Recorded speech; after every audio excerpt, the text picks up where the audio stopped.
गोपालगंज में किशोर नाम का एक किसान अपनी पत्नी माधवी और दो बेटियों नेहा और स्नेहा के साथ रहा करता था। किशोर अपने खेत में सब्जियां उगाकर उन्हें बाजार में बेचा करता था। इसी से उसकी रोजी रोटी चलती थी।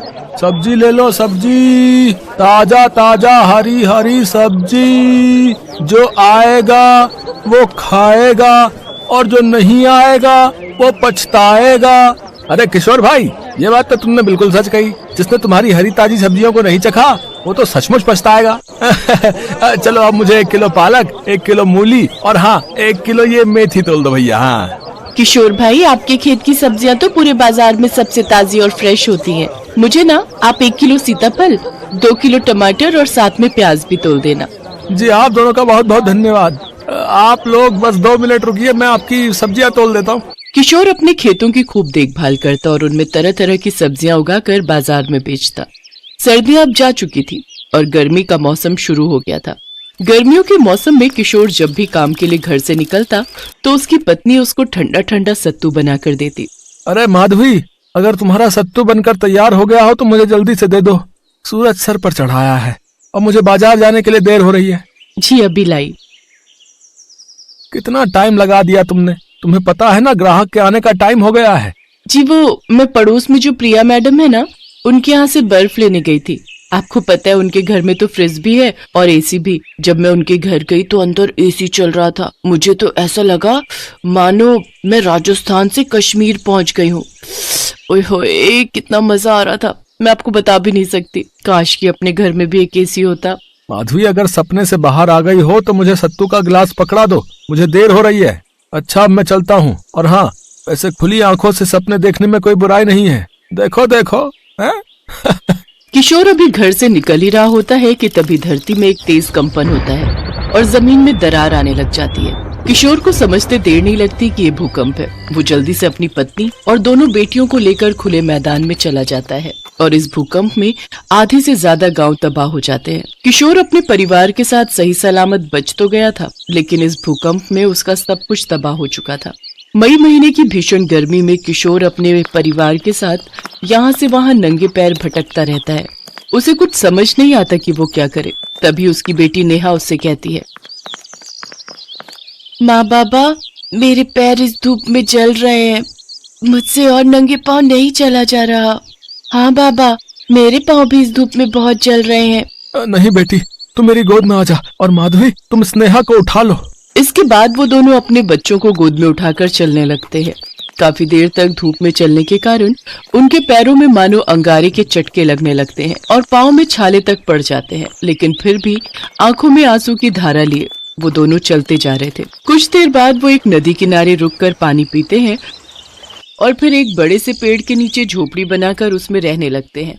एक ही झटके में हमारी सारी दुनिया ही उजड़ गई। इतने सालों की मेहनत सब बेकार हो गई। अब हम और हमारे बच्चे कैसे जिएंगे?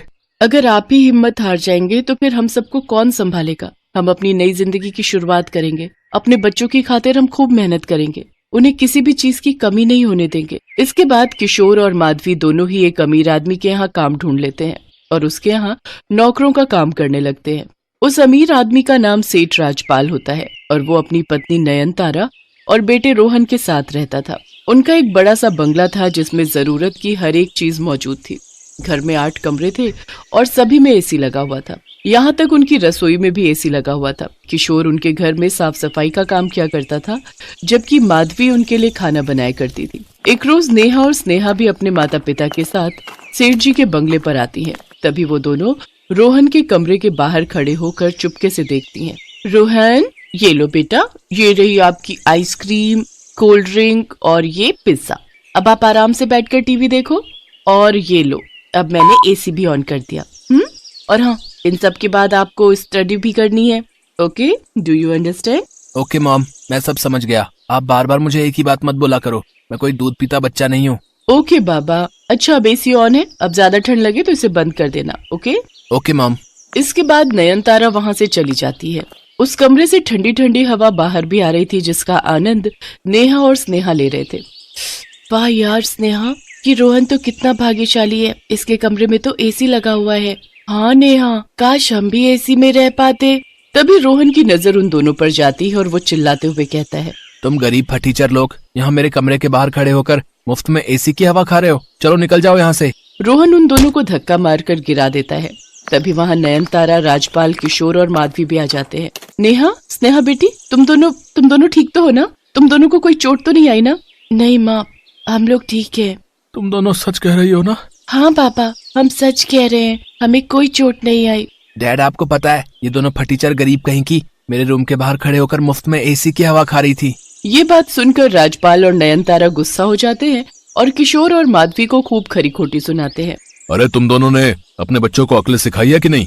उन्हें कोई मैनर्स है कि नहीं? इस तरह किसी के रूम के बाहर खड़े होकर मुफ्त में एसी की हवा खा रही है। हमसे गलती हो गई जो तुम्हारे घटिया और गरीब बच्चों को अपने सुंदर से घर में आने दिया। अब इनको बोलो कि जल्दी से यहाँ से रफा दफा हो जाए, नहीं तो मुझसे बुरा कोई नहीं होगा। लेकिन मालकिन, वो क्या तुम दोनों को समझ नहीं आता कि मैंने क्या कहा? जल्दी से निकालो इनको बाहर, नहीं तो तुम दोनों को भी यहाँ से चलता करूंगी और नौकरी पर किसी और को रख लूंगी।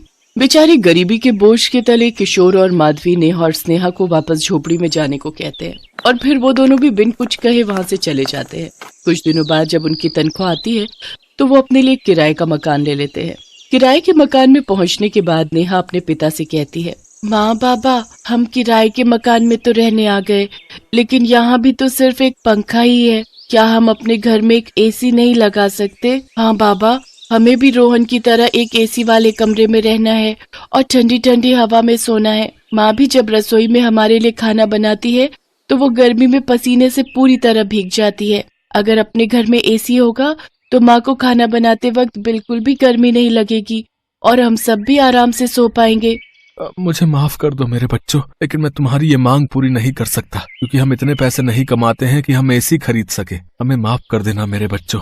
अरे तुम सब उदास मत हो, मेरे पास एक उपाय है जिससे एसी के जैसी ही हवा लगेगी। हालांकि मेरा ये एसी थोड़ा सा देसी और अतरंगी है। इसके बाद माधवी रजाई को गीला करके खिड़कियों पर टांगती है जिससे घर थोड़ा ठंडा हो जाता है। लेकिन इसके बावजूद भी दोनों बच्चों का मुंह उतरा ही हुआ रहता है। अपने बच्चों को उदास देखकर किशोर और माधवी भी उदास हो जाते हैं।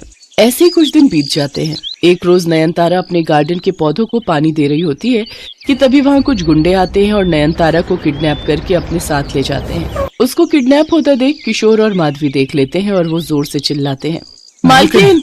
माधवी जल्दी चलो, हम साइकिल में बैठकर उनका पीछा करते हैं। तब तक तुम पीछे बैठकर पुलिस को फोन लगाना। इसके बाद किशोर और माधवी जल्दी से साइकिल में बैठकर उन गुंडों की वैन का पीछा करते हैं और आखिरकार उन्हें रोक लेते हैं और किशोर उन गुंडों को खूब पीटता है। तभी पुलिस भी वहां आ जाती है और उन सबको गिरफ्तार कर लेती है। घर पहुंचकर नयनतारा राजपाल और रोहन को सारी बात बताती है। अब उन तीनों को ही अपने किए पर बड़ा पछतावा था। माधवी, मुझे माफ कर देना। अब मैंने तुम दोनों के साथ और तुम्हारे बच्चों के साथ बहुत ही गलत व्यवहार किया, लेकिन फिर भी तुम दोनों ने अपनी जान जोखिम में डालकर मेरी जान बचाई। थैंक यू अंकल आंटी, मेरी मम्मी की जान बचाने के लिए। मेरी तरफ से आप दोनों को और नेहा स्नेहा को भी सॉरी।